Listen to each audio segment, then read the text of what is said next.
భోగి పండుగ. అనగనగా ఒక చిన్న గ్రామం ఉండేది. ఆ గ్రామంలో భోగి పండుగ అంటే అందరికీ ఎంతో ఇష్టం.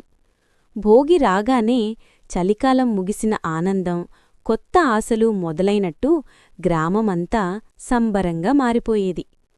భోగి ముందు రోజు సాయంత్రం నుంచే పిల్లలు పాత వస్తువులు, పనికిరాని చెక్కలు, ఎండిన ఆకులు తెచ్చి ఒకచోట చేర్చేవారు. చిన్నారి రాము కూడా తన తాతయ్య దగ్గరికి వెళ్ళి, తాతయ్య, భోగిమంట ఎందుకు వేస్తాం అని అడిగాడు. తాతయ్య నవ్వుతూ చెప్పాడు, నాయనా, పాతవి విడిచిపెట్టి కొత్తదాన్ని ఆహ్వానించడమే భోగి అర్థం. మన మనసులో ఉన్న చెడు అలవాట్లు, బాధలు కూడా ఆ మంటలో వేసి వదిలేయాలి అన్నాడు. భోగి ఉదయం తెల్లవారుజామున గ్రామమంతా మేల్కొంది. ప్రతి ఇంటి ముందు భోగిమంటలు వెలిగాయి. మంటల చుట్టూ కుటుంబ సభ్యులు చేరి ఒకరికొకరు శుభాకాంక్షలు చెప్పుకున్నారు. పిల్లలు మంట చుట్టూ తిరుగుతూ ఆనందంగా కేకలు వేశారు.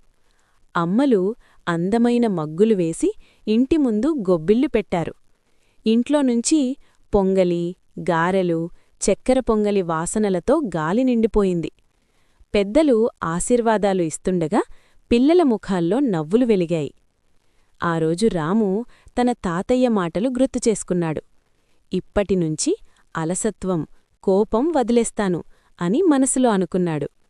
భోగి మంటలో పాత చెక్కలతో పాటు తన చెడు అలవాట్లను కూడా వేసినట్టు భావించాడు. ఆ భోగి పండుగ రాము జీవితంలో కొత్త ప్రారంభానికి చిహ్నంగా మారింది. నీతి: భోగి పండుగ మనకు పాతదాన్ని విడిచిపెట్టి మంచి ఆలోచనలతో కొత్త జీవితం ప్రారంభించమని నేర్పుతుంది.